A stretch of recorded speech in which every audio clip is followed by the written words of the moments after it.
এই জি, তুই আমার 21 কোটি টাকায় থাবা মেরেছিস, আমি কিচ্ছু বলিনি। একটার পর একটা বাঁশ আমার পেছনে দিয়েছিস, আমি চুপ করেছিলাম। কিন্তু আমার অর্পিতার দিকে যে হাত বাড়াবে তার অন্য কিছু কেটে রেখে দেব। দিদিকে বলিস এটাই শুরু। কি বলে? তো মহা মুশকিল ভাই। মিউজিক। এই বয়সেও ফিট, মাল তুলেছি তো হিট।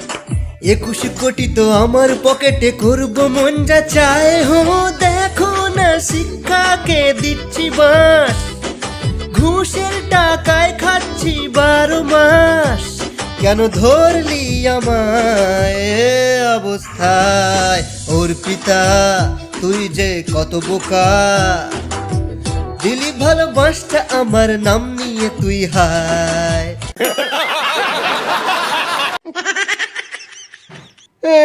তুই কি করলি অর্পিতা?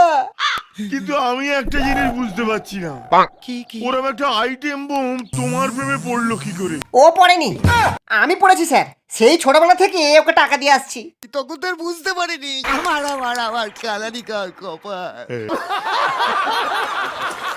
বা পার্থদা, বা বা বা, তুমি এই ফ্ল্যাটে 21 কোটি টাকা লুকিয়ে রেখে লোকের টাকা চুরি করে তুমি এই কোচি মেয়েটাকে নিয়ে সুখে থাকতে চেয়েছিলে?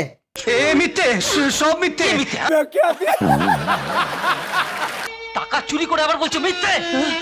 আমার কাকুর মতো বয়ফ্রেন্ডটাকে চোর বলিস না। উঠে এসো অর্পিতা, ধরা যেখানে পড়ে গিয়েছি, বাস তো আমাদের খেতেই হবে। অর্পিতার ফ্ল্যাট থেকে রাতারাতি 21 কোটি পাওয়া গেল। আগে দিদি, আমি তো কিছুই বুঝতে পারছি না, কারণ ফ্ল্যাটের চাবিটা থাকে পার্থবাবুর কাছে। ঠিক, এতগুলো টাকা তো আর অর্পিতার হতে পারে না। কি ব্যাপার, কি হয়েছে? শেষকালে লোকের টাকা ঝাড়লি? ছ্যা ছ্যা ছ্যা ছ্যা ছ্যা।